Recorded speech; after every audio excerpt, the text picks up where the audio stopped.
Hello friends, आप लोग कैसे हैं। यूट्यूब चैनल स्टडी के पर आज हम लोग डिस्कस करेंगे भारत की मृदा। इससे रिलेटेड जो की पॉइंट्स होंगे उनको आप लोग नोट डाउन करते चलेंगे। जैसा कि हम लोग जानते हैं कि मृदा चट्टान, मलबा और जैविक पदार्थों का मिश्रण है जो पृथ्वी के सबसे ऊपरी सतह अर्थात भूपर्पटी पर विकसित होती है। हम लोग जानते हैं कि मृदा अपरदन एवं अपक्षय अर्थात टूट फूट से मृदा का निर्माण होता है। किससे निर्माण होता है? अपरदन से। और अपक्षय अर्थात टूट फूट से मृदा का निर्माण हो रहा है। मृदा में विभिन्न प्रकार के कण पाए जाते हैं। मृदा में सबसे बारीक कण क्या है? सबसे बारीक कण होता है मृत्तिका। इसके बाद गाद, गाद से बड़ा बालू, बालू से बड़ा बजरी। अर्थात मृदा में जो कण पाए जाते हैं उनमें मृत्तिका क्या है? सबसे बारीक कण होती है, सबसे बारीक है। जिस मिट्टी का निर्माण मृत्तिका से होता है उसमें पानी सोखने की क्षमता सर्वाधिक होती है। उसमें पानी जल्दी सोखता नहीं है, काफ़ी लंबे समय तक पानी उसमें भरा रहता है।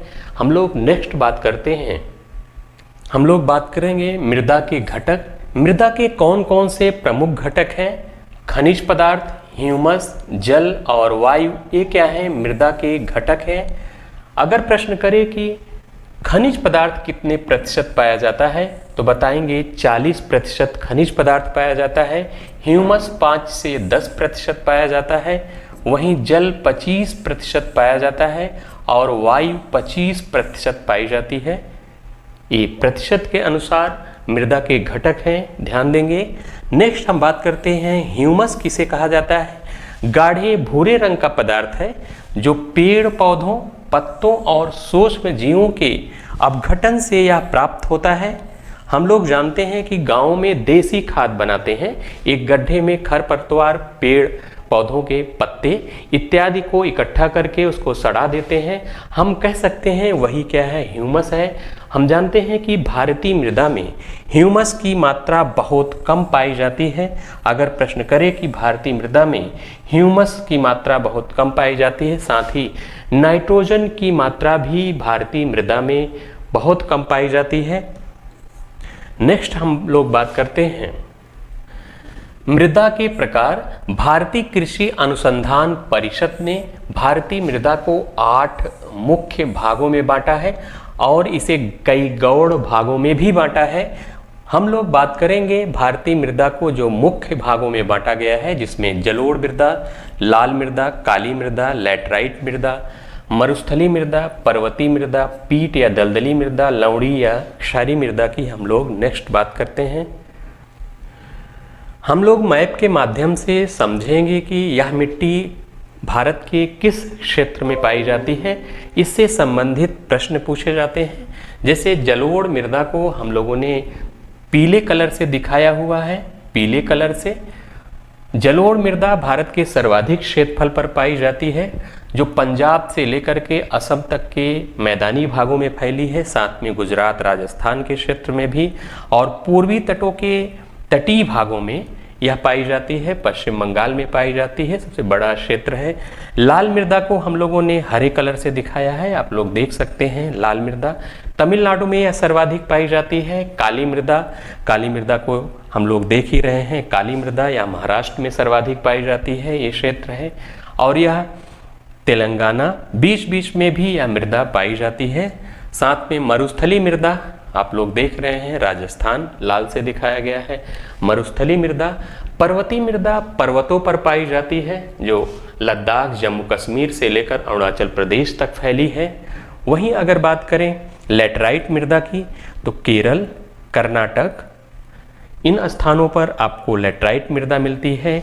पीट या दलदली मृदा पश्चिम बंगाल में मिलती है, उत्तरी बिहार में मिलती है, गुजरात में मिलती है, तमिलनाडु में पाई जाती है।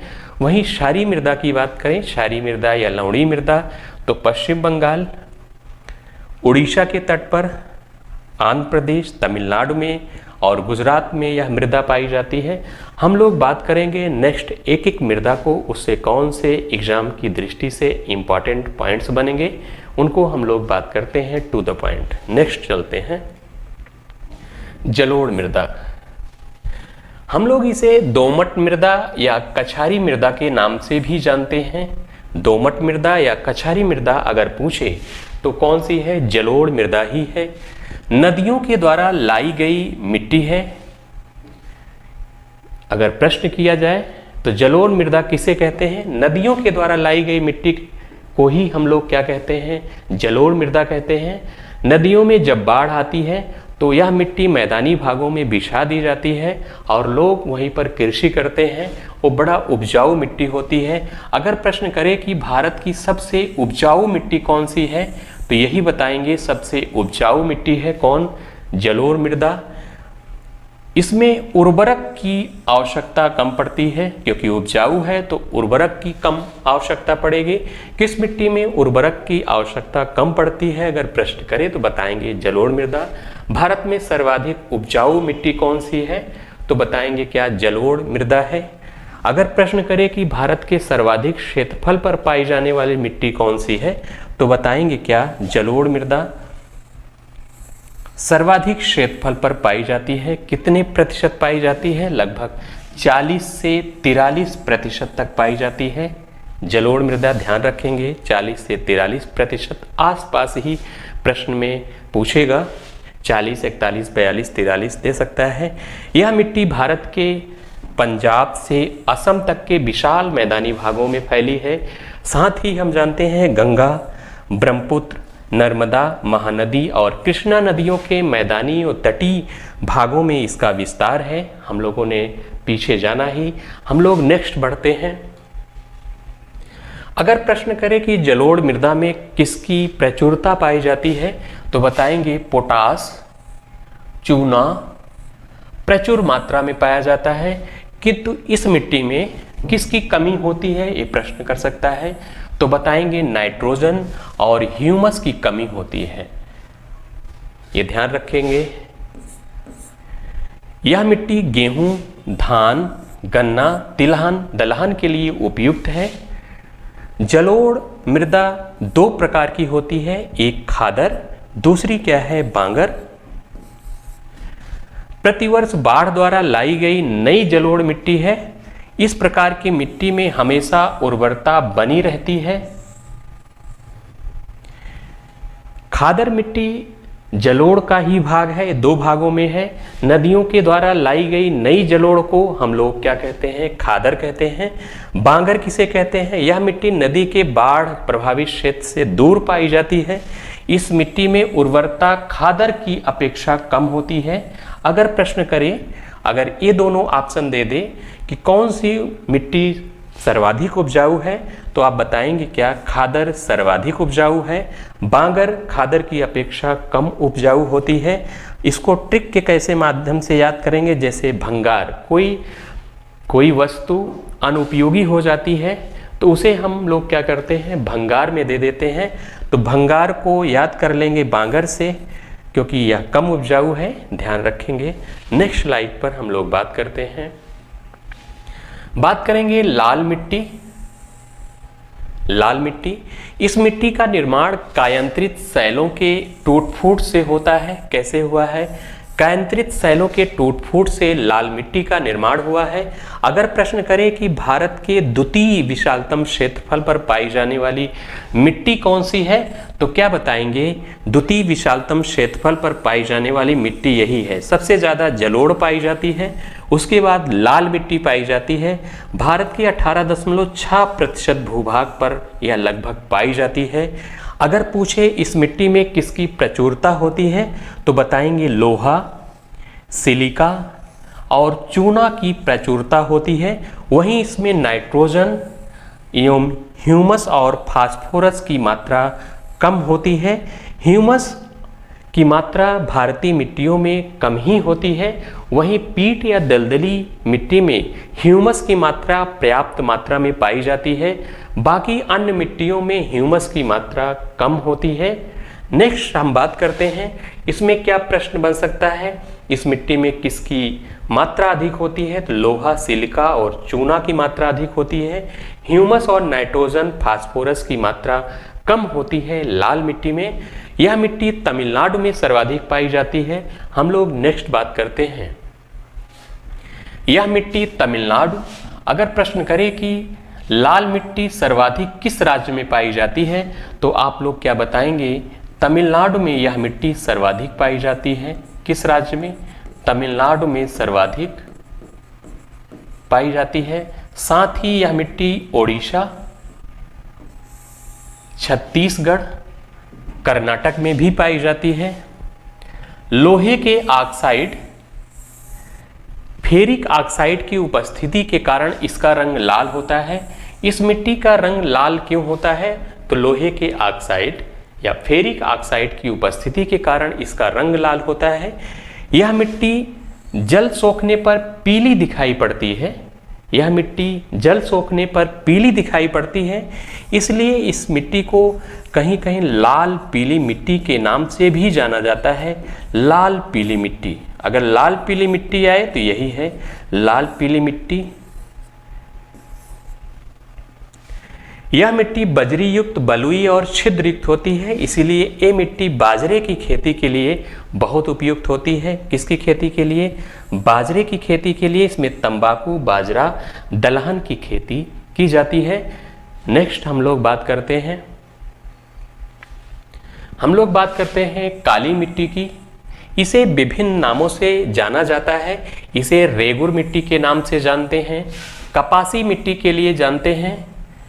किस मिट्टी को कपासी मिट्टी कहा जाता है? तो काली मिट्टी को ही कपासी मिट्टी कहा जाता है। इसे ट्रॉपिकल ब्लैक के नाम से भी जानते हैं, साथ ही इसे लावा मिट्टी भी कहते हैं।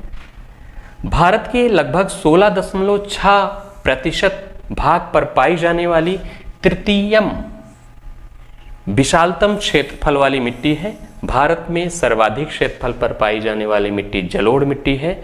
द्वितीय स्थान पर लाल मिट्टी और तृतीय स्थान पर कौन आता है?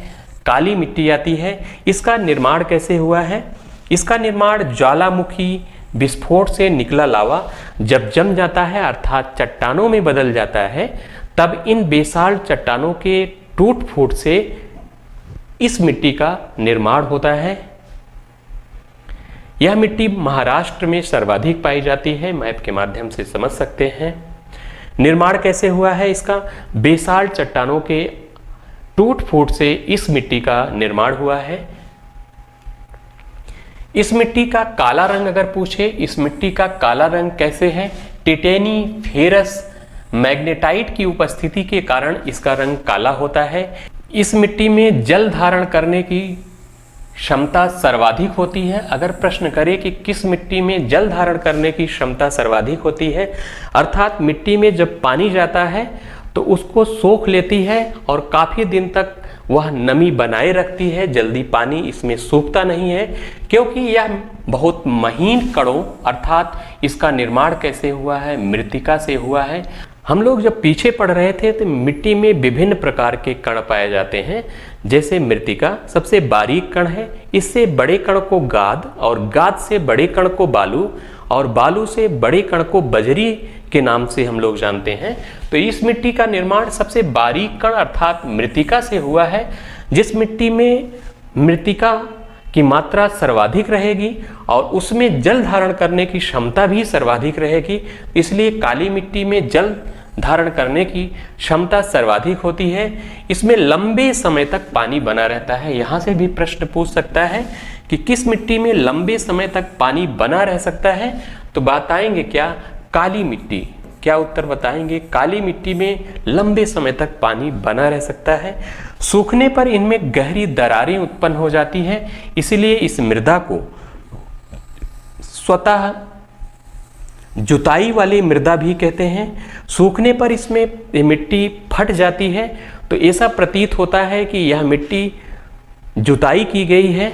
जैसे पीछे हम लोगों ने देखा, देख ले, ये मिट्टी जैसे देख रहे हैं बीच बीच में दरारें आ गई हैं। इन दरारों के माध्यम से ऐसा लग रहा है, देखने पर प्रतीत होता है कि यह मिट्टी जुताई की गई है, लेकिन यह सूखने पर इसके बीच दरारें आ जाती है, इसलिए इस मिट्टी को स्वतः जुताई वाली मृदा के नाम से भी जाना जाता है। किसको? काली मिट्टी को।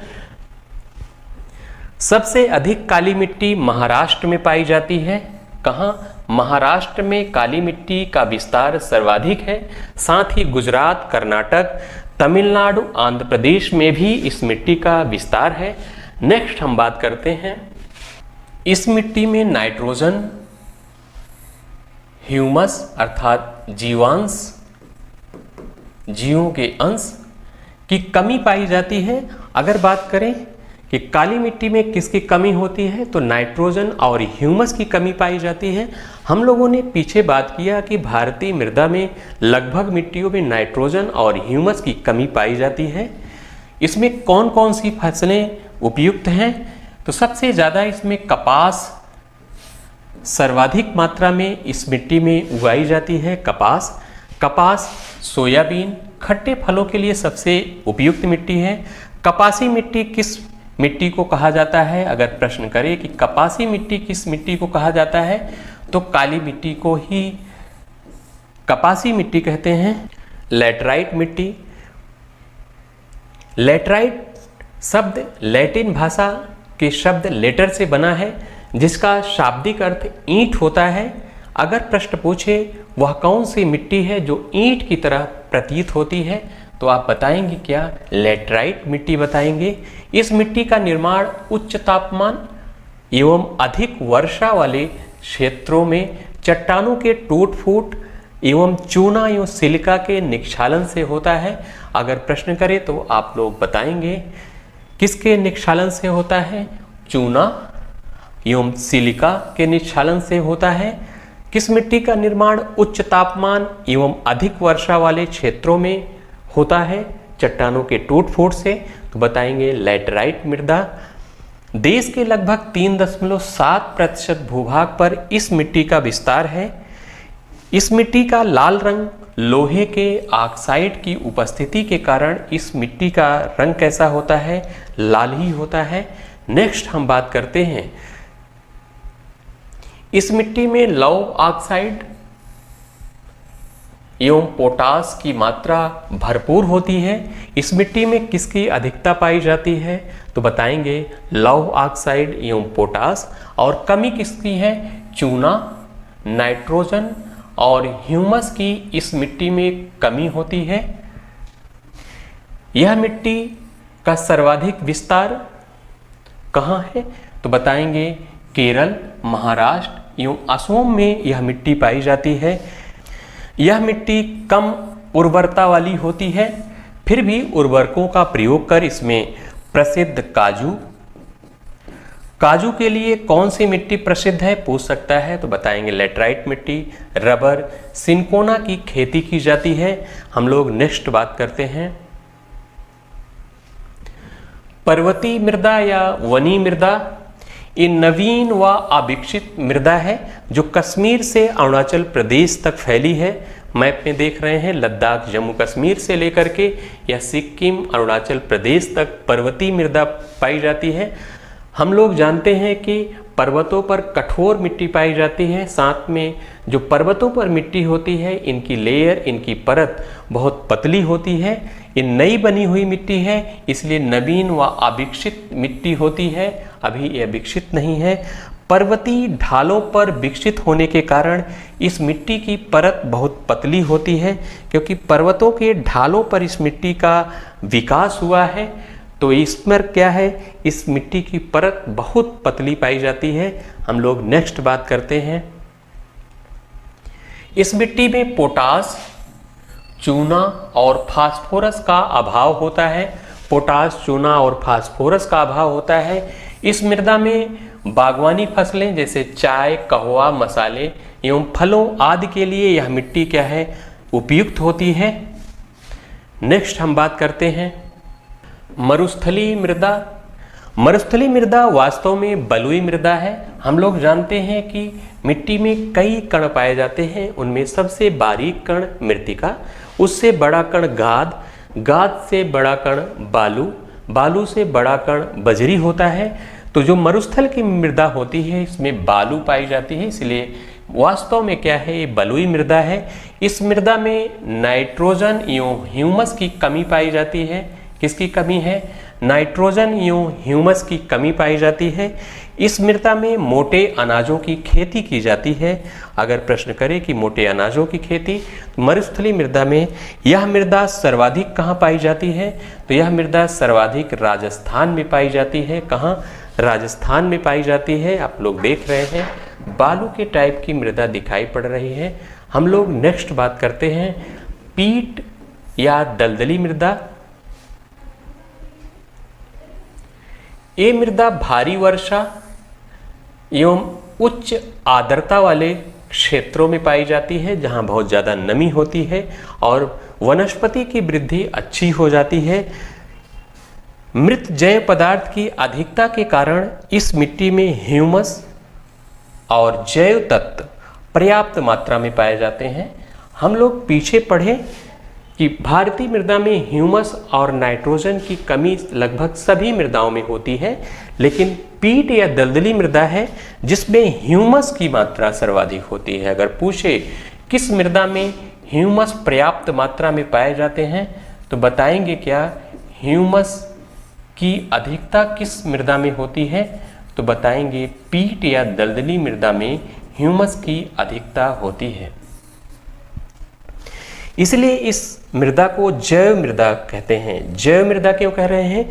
इसमें जैव तत्व पर्याप्त मात्रा में पाए जाते हैं, इस कारण से इस मृदा को जैव मृदा कहते हैं। नेक्स्ट हम बात करते हैं इस मृदा में जैव पदार्थ की मात्रा 40 से 50% तक होती है। अगर प्रश्न करें पीट या दलदली मृदा में जैव पदार्थ कितने प्रतिशत तक पाया जाता है? तो 40 से 50% तक जैव पदार्थ पाया जाता है। इस मृदा में ह्यूमस की प्रचुरता होती है। किसकी प्रचुरता होती है? ह्यूमस की। इसीलिए इसे जैव मृदा भी कहते हैं। किस मिट्टी को जैव मृदा कहते हैं? तो बताएंगे क्या? पीट या दलदली मृदा को जैव मृदा भी कहते हैं। इस प्रकार की मृदा में मैंग्रोव वनस्पतियां पाई जाती हैं। अगर प्रश्न करें कि भारत में सर्वाधिक मैंग्रोव वनस्पतियां कहाँ पाई जाती हैं, तो नवीन आंकड़े के अनुसार सर्वाधिक मैंग्रोव वनस्पतियां कहाँ मिलती हैं? तो पश्चिम बंगाल में पाई जाती हैं। अगर प्रश्न करें कि मैंग्रोव वनस्पति किस मृदा में पाई जाती है, तो बताएंगे क्या? पीट या दलदली मृदा में ही मैंग्रोव वनस्पतियां पाई जाती हैं। नेक्स्ट हम बात करते हैं यह मृदा पश्चिम बंगाल के तटीय क्षेत्र, बिहार के उत्तरी भाग, उड़ीसा और तमिलनाडु में पाई जाती है। अगर प्रश्न करें कि मृदा पाई कहाँ जाती है, तो पश्चिम बंगाल के तटीय क्षेत्र, बिहार के उत्तरी भाग, उड़ीसा और तमिलनाडु में पाई जाती है। वह भूमि जो पानी से लगी रहती है और वहाँ हमेशा नमी बहनी रहती है, इसीलिए यह मृदा पानी वाले क्षेत्रों में अर्थात तटीय क्षेत्रों में पाई जाती है। नेक्स्ट हम बात करते हैं लवणी या क्षारीय मृदा। इस मिट्टी को ऊसर भी कहते हैं। रेह, कल्लर, राथड़, थूर, चोपन आदि स्थानीय नामों से यह जानी जाती है। इसे पूछ सकता है इस मिट्टी को और किस नाम से जाना जाता है? जब मिट्टी में सोडियम क्लोराइड, नमक की मात्रा बढ़ जाती है तब मिट्टी क्षारीय हो जाती है और यह मिट्टी फिर उपजाऊ नहीं होती है। जिस मिट्टी में नहरों का पानी या बाढ़ का पानी हमेशा भरा रहता है और कालांतर में वह पानी धीरे धीरे वाष्पित होकर के ऊपर उड़ जाता है और नमक की मात्रा उस मिट्टी में बराबर बनी रहती है और बढ़ती जाती है और फिर वह मिट्टी क्षारीय हो जाती है और अनुपजाऊ हो जाती है। मिट्टी में सोडियम क्लोराइड, नमक की मात्रा खराब अपवाह तंत्र और शुष्क जलवायु के कारण होता है। इस मृदा में सोडियम, पोटेशियम, मैग्नीशियम की मात्रा अधिक होती है। अगर प्रश्न करें सोडियम, पोटेशियम, मैग्नीशियम की मात्रा किस मिट्टी में अधिक होती है, तो बताएंगे इस मिट्टी में पर्याप्त मात्रा में पाए जाते हैं। यह मिट्टी गुजरात, पूर्वी तट के डेल्टाई क्षेत्र और पश्चिम बंगाल सुंदरवन के डेल्टा में पाई जाती है। मृदा अपरदन, मृदा के आवरण का विनाश, जो ऊपरी परत होती है मिट्टी की उसका विनाश क्या कहलाता है? मृदा अपरदन कहलाता है। मृदा अपरदन के प्रमुख कारण क्या हैं? तीव्र मूसलाधार बारिश, जब तीव्र बारिश होती है, तेज होती है, तो वहाँ मिट्टी का कटाव होता है, अपर्दन होता है। वनों की कटाई से वन क्या करते हैं, मिट्टी को जकड़े रखते हैं, मिट्टी को कटने नहीं देते हैं। झूम खेती, जो जंगलों को जला करके खेती की जाती है, इसके कारण भी मृदा अपर्दन होता है, क्योंकि वहाँ जंगल घास फूस नहीं रह जाते हैं और वह मिट्टी का कटाव होता है। तीव्र वायु का चलना, तीव्र वायु से मिट्टी एक जगह से दूसरी जगह स्थानांतरित होती है। अवैज्ञानिक कृषि, खुदाई से, इन कारणों से मृदा अपर्दन होता है, जो प्रमुख कारण है। नेक्स्ट हम बात करते हैं मृदा अपर्दन को कम करने के उपाय क्या हैं। वृक्षारोपण करके, बाढ़ को नियंत्रित करने के लिए बांधों का निर्माण करके, पशु चारण को नियंत्रित करके, क्योंकि पशु चारण से क्या होता है, घास वगैरह जो वनस्पतियां होती हैं उनको चराई कर लेते हैं। वहाँ की मिट्टी विभिन्न कारणों से वहाँ कटाव होता है। फसलों को अदला बदली कर उन्हें उगाने से झूम खेती को नियंत्रित कर मृदा अपर्दन को कम किया जा सकता है। हम लोग कुछ क्वेश्चन की प्रैक्टिस करते हैं, कितना हम लोगों ने सीखा। रेगुर मृदा का दूसरा नाम है, अगर प्रश्न करें कि रेगुर मृदा का दूसरा नाम है तो क्या बताएंगे, काली मृदा को ही रेगुर मृदा कहते हैं। इसे लावा मृदा भी कहते हैं, ट्रॉपिकल ब्लैक के नाम से भी जानते हैं, ट्रॉपिकल ब्लैक के नाम से इस मृदा को जानते हैं। साथ ही इसे कपासी मृदा भी कहते हैं, काली मृदा को कपासी मृदा। हम लोग नेक्स्ट बढ़ते हैं। भारत में काली कपासी मृदा के निर्माण में सहायक शैल कौन सी है, तो क्या है, ग्रेनाइट, बेसाल्ट, चूने का पत्थर, बलुआ पत्थर। तो है क्या, बेसाल्ट है। हम लोग जानते हैं कि काली मृदा का निर्माण बेसाल्ट चट्टानों से हुआ है। नेक्स्ट बात करते हैं, निम्न में किस मृदा में ह्यूमस पर्याप्त मात्रा में पाए जाते हैं। पीछे हम लोगों ने जाना ही कि जलोढ़, लाल, काली, पीट में किस मृदा में ह्यूमस की मात्रा सर्वाधिक होती है, तो पीट में सर्वाधिक होती है ह्यूमस की मात्रा। पीट या इसे दलदली मृदा भी कहते हैं, दलदली मृदा। वहीं जलोढ़ के संबंध में बात करें तो सर्वाधिक क्षेत्रफल पर पाई जाने वाली मिट्टी कौन सी है, सर्वाधिक क्षेत्रफल पर, तो बताएंगे जलोढ़ मृदा। सर्वाधिक उपजाऊ मिट्टी कौन है, सर्वाधिक उपजाऊ मिट्टी, तो क्या बताएंगे, जलोढ़ मृदा ही सर्वाधिक उपजाऊ है। इसे विभिन्न नामों से जानते हैं, जैसे कछारी और दोमट मृदा के नाम से भी इसे जाना जाता है। लाल मृदा वहीं द्वितीय क्षेत्रफल वाली मृदा है, वहीं काली मृदा तृतीय क्षेत्र वाली मृदा है, तृतीय क्षेत्रफल वाली मृदा है। भारत में सर्वाधिक क्षेत्रफल पर जलोढ़, दूसरे नंबर पर लाल, तीसरे नंबर पर काली मृदा का विस्तार है। नेक्स्ट वीडियो में पुनः मिलते हैं। Thank you.